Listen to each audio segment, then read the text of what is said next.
Welcome to The Connection, a weekly radio program where we share our experiences and expertise with stories of caring, courage, and change right here in Connecticut. Listen to learn about needed resources to improve your well-being and transform your life. Now, here are the hosts of The Connection, Lisa DeMattis-Lepore and Ann Baldwin. Good morning, everyone. Welcome to another edition of The Connection right here on WTIC News Talk 1080. It's great to have you along, as you just heard. I'm Ann Baldwin, one of the hosts of the show, and my cohort, unfortunately, due to COVID-19, hasn't been in the studio, but she is here from afar. Lisa DeMattis-Lepore, President and CEO of The Connection. How you hanging in there, Lisa? Hi, I'm hanging in there as best as I can. I was planning a trip to go visit my mom in Florida, but now with the rise of the cases, I'm not feeling safe traveling. So once again, I haven't seen my mother in 7 months. It's a long time not to see your mom. So it's tough, yeah. It is tough. I mean, in so many people's lives and events and, things have been disrupted. We talked about, your son Nico, who graduated from high school without the big, pomp and circumstance. And we talked about how, they had to postpone or cancel prom, actually. And so many people's things. I'm dealing right now with my daughter's wedding was supposed to be April 11th. So many people's lives are up in the air. And that's why, Lisa, I'm really looking forward to the conversation with our next guest, because I think we could all use a little bit of support right now, maybe putting things in perspective. How can we deal with all this stuff mentally? People keep saying, well, it could be worse. It could be worse. Yes, it could be worse, but it's still bothering a lot of people, a lot of things. It's just crazy. Yeah, so I am really take the pleasure in welcoming Aleks Slaski to our show. Welcome, Aleks. Aleks is the Associate Director for the Center of Behavioral Health at The Connection, and she has a really solid work history working with mental health and substance abuse for the last 11 years, providing both direct clinical care and supervisor oversight. And you began, Aleks, your career working in Arizona with Native youth as a school-based and as a wilderness therapy clinician, so that's pretty cool. But right now, Aleks, works for us, and she deals with many of our clients that have mental health and substance abuse. And so I guess my question to you is, how have you seen COVID affect the clients that we serve that already have existing mental health problems? Yeah, absolutely. So that's a very good question. I think when we already have existing mental health issues, we're already struggling with identifying coping strategies to help deal with the emotions that we're unable to control, right? So when we add the addition of, a pandemic, which is going to incite so much worry and stress, a lot of people, regardless if you have mental health issues previously or not, a lot of people are struggling with stress about the economy, about job loss, about isolation, about our government's own response to the pandemic, to even changes in protocol now that things are starting to open back up again. Lisa, like you were saying, the fear of, Lisa, you're going to go to Florida and the fear of going to Texas because of the increases. I think just the change of protocols of having to wear a mask, or should I fly, or, can I do this, is really causing a lot of increase in worry and stress, both among our clients and just among the general population. Currently, I think, recently I read that nearly half of the adults in the United States have noted a negative impact on their mental health due to the pandemic, which is huge. That is huge. And, Lisa mentioned it too, and you deal with a lot of people, not only with mental health issues, but substance abuse issues. And I know as a person in recovery, this has been a bit of a challenge for me because, the meetings, the 12-step meetings that I normally attend, the support system that I built around me, I can't necessarily, surround myself with that right now. So that's another real challenge of if you have gotten on the straight and narrow, how do you stay on it? Right. No, absolutely. Yeah. So I think one of the challenges that we have seen is there was a significant increase in the amount of overdoses, unfortunately, when the pandemic hit. And I think in the very beginning of things, it was a struggle for providers because we were like, oh gosh, what do we do now? We don't have our normal way of doing things. At 12-step meetings, those happen in person. So how are we going to best support the clients and support them in their recovery to ensure that, we can mitigate some of the risk that's happening here, specifically with, opiate overdoses. I think, in working with my clients, I have seen some positive things come from this.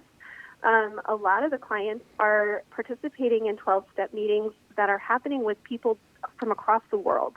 So they're able to encounter new peers, new people that they have similar experiences with that are maybe in Israel or in South America. And they're doing that through virtual meetings. I think one of the concerns that we have as providers is it safe? Are we protecting our clients' privacy, through virtual meetings? But the clients really have enjoyed it. Now, there's limitations with that. So there's a lot of clients who are actively using substances that don't have access to a computer or they don't have access to a phone even. So, I think for those clients, it really has been a struggle because you can't go to in-person, but then how are you going to connect with your provider, Absolutely. Right. If you're just tuning in, we're speaking with Aleks Slaski, and she is the Associate Director of the Center for Behavioral Health for the Connection. And, this would be a good time too, Alex and Lisa, to give out the website for the Connection, because whether it's during this time of COVID, whether it's other issues that, people are seeking services, there's so many different programs at the Connection, and the best place to find information on those is the website, which is theconnectioninc.org. So, Alex, have you found that your workload has increased because of COVID? No, I don't think so. Typically our workload is usually pretty high, just, in person. So I think it's just been a shift in how we do things. And, providers across the state have sort of, from my experience in speaking with them, concurred with this, where, it's very similar workload. It's just very different. And I think where we struggle as providers is the shift and the change, just like our clients struggle with.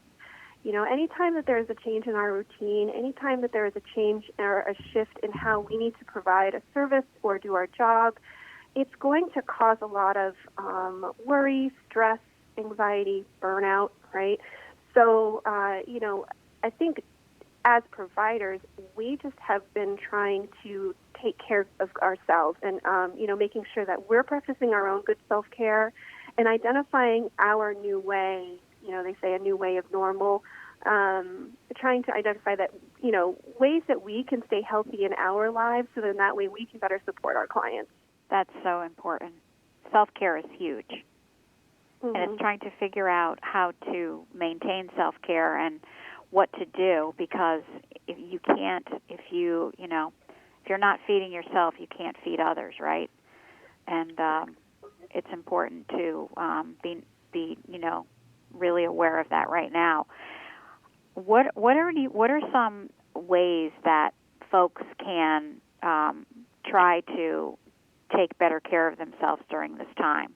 Oh, absolutely. That's a really good question. So a lot of times when we experience a loss of control, right, so much of the pandemic is a loss of control. There's a huge change that's occurring, and we can't do anything about it.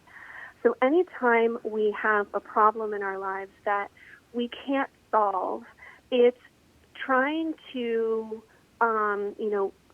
accept that we can't solve it, and to control the things in our lives that we can control, right? So modifying our routine to a routine that we feel comfortable with, that we can then start to, maintain.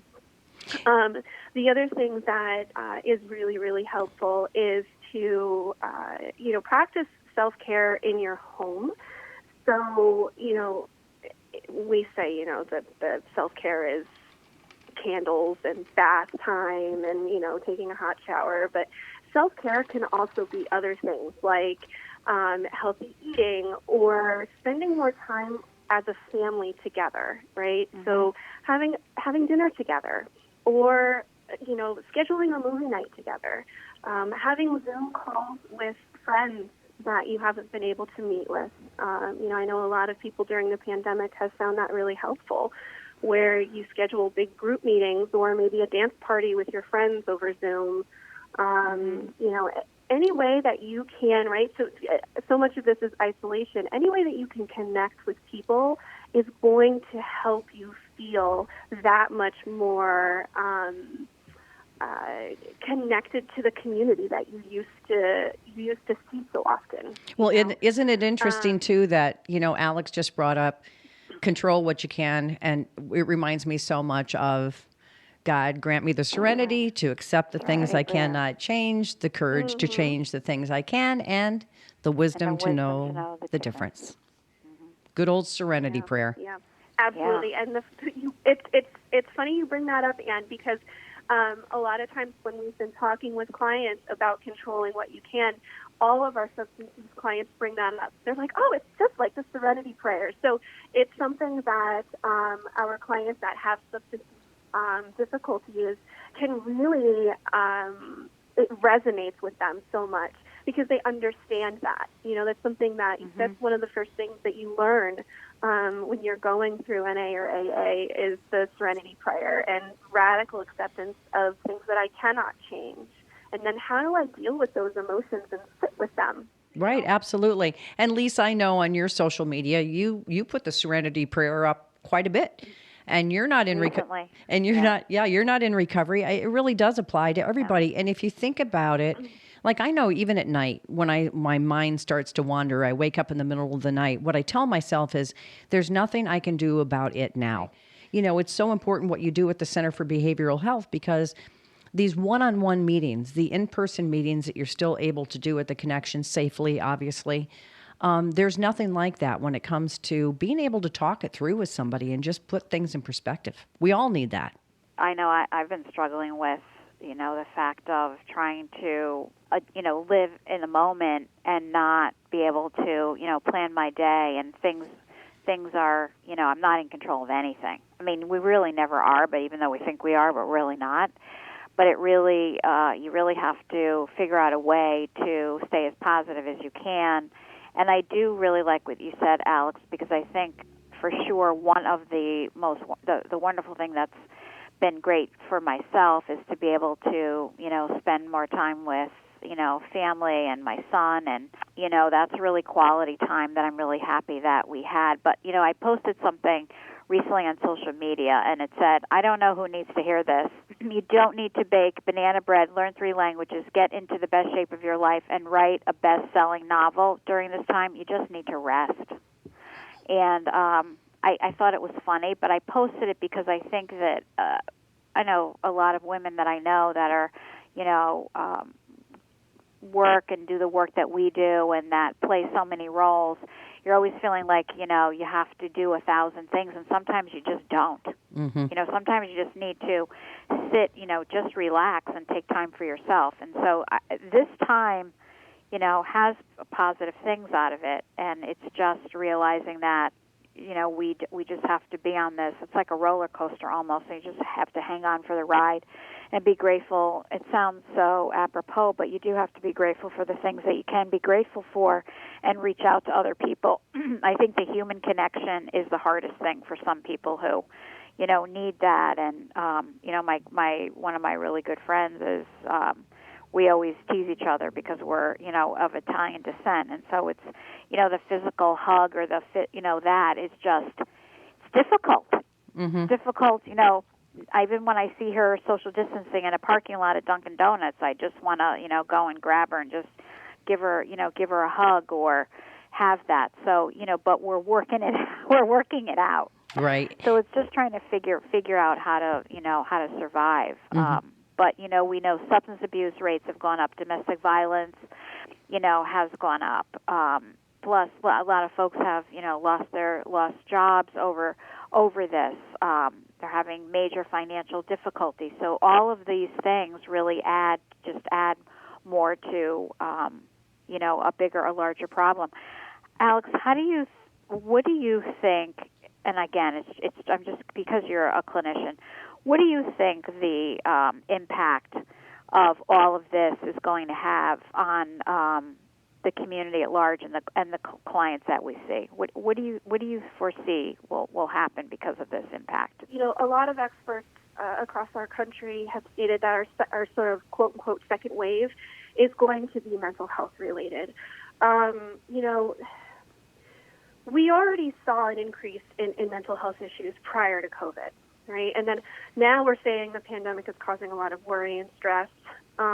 We also have a lot of our frontline workers who have incredible burnout rates and incredible work stress right now. So a lot of our frontline workers are going to need support.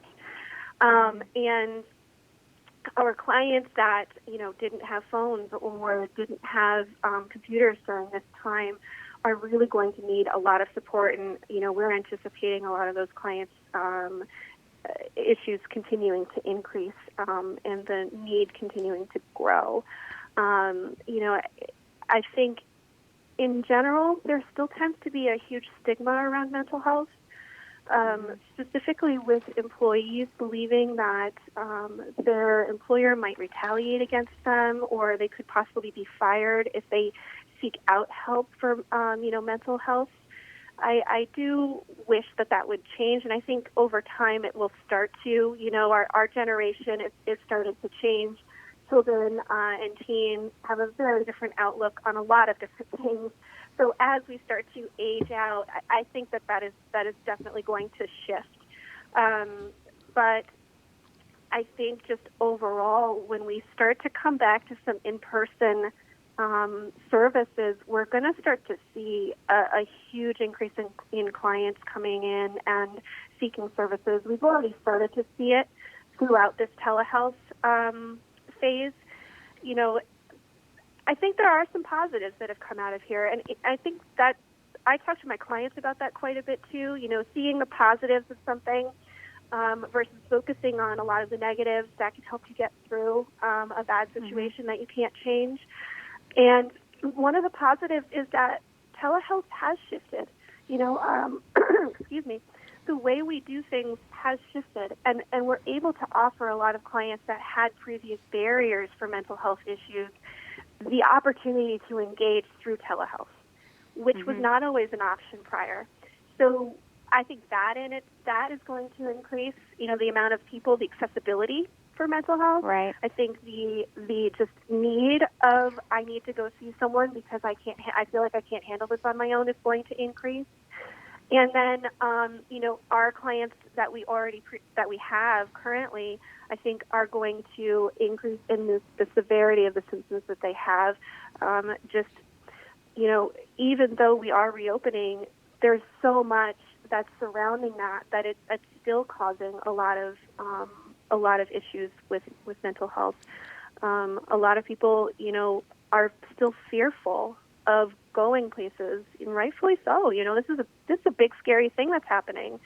Do I need to wear a mask or don't I need to wear a mask? Or, what is the stance this week? And it's ever changing. And anytime you have that happen and you don't really know what way to go, it's going to cause questions. And then those questions are going to cause increase in anxiety, and then the increase in anxiety is going to cause sleep problems, and then the sleep problems are going to, it sort of snowballs down the hill of all of these bigger issues becoming, huge issues. And that's typically when we see clients come through the door. So, yeah, I definitely think that it's going to cause an increase. For sure. Again, we're speaking with Aleks Slaski, and she's the Associate Director of the Center for Behavioral Health. And I love what you said, Alex, is, let's always look for the blessing in the problem if we can, because we could all just get down on everything. But when I sit there, sometimes I tell myself, I'm not alone in this. This is impacting everybody in the country, so to sit in your self-pity party doesn't help matters. So how can you turn that around? How can you turn this negative into a positive? Because the other thing is, we're around our families, and the last thing we want to do is all be miserable, right? That doesn't help. Right.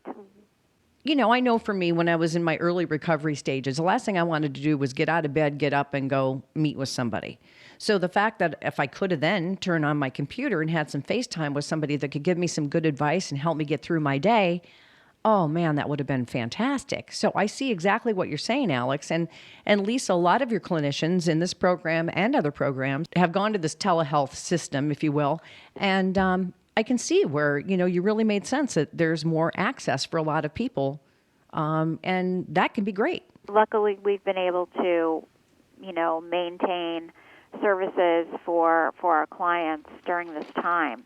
And, we've also, I had shared with you, Ann, that we opened a COVID respite center in southeastern Connecticut for clients who are testing positive in other facilities throughout Connecticut and are, coming to us for quarantine but don't have to be hospitalized. So we're trying to move as fast as we can and, be an agency that is available for, folks in need. And, luckily we've got wonderful staff like Alex who, really are frontline and doing the work, like her staff, who haven't, really skipped a beat and have had to think out of the box on how we continue to provide very, much needed services. So, Alex, I just want to, give you a shout out and tell you how grateful that we are to, have you at our organization. And you've done a lot of really great work for us, and you've been really nimble and, being able to pick up the ball and do different things when we've needed it. And I'm just really grateful because you're really such a great role model for all of us. And, it's folks like Alex who really, are out there and just doing the work and seeing this day in and day out. And, it just makes me, take a moment and just be extremely grateful for, Alex and all the other folks that are out there doing this work. What would we do? Right. Well, Alex, thank you for being on the program. And before we let you go, I do want to mention, because Lisa, I'm so excited. It's getting closer. Monday, August 17th. We're going to have a full house, we hope, at the Great River Golf Club, because you're going to be having your 3rd annual Community Links Golf Tournament. And from what I hear, yes, it's going to be so much fun. It's going to be a scramble format. And you've also been told you can have a socially distanced dinner. It's going to include breakfast. There's going to be some great prizes that you can win and auction items. And it all goes to benefit the connection. So hopefully people will sign up and get involved, whether you want to be a sponsor, whether you want to play. Again, it's August 17th, Great River Golf Club in Milford, and you can go to theconnectioninc.org for more information on the golf tournament or more information on all the great services that the Connection provides, and your support is always welcome, and we do appreciate that. And we want to thank all of you for listening to this edition of The Connection right here on WTIC News Talk 1080.